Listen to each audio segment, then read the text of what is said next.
الله إليكم سماحة الوالد. يقول السائل: ما حكم من سب أبا بكر وعمر رضي الله تعالى عنهما؟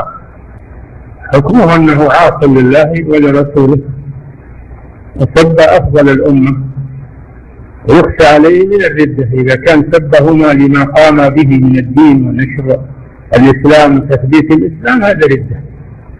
أما إن كان سبهما لعداوة شخصية فهذا كبيرة، لكن كيف يسبهم لعداوة شخصية وهو ما عاصرهم ولا خذوا له شيء؟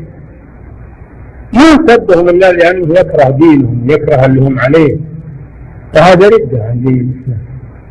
الله جل وعلا لما ذكر الصحابة قال ليغيظ بهم من؟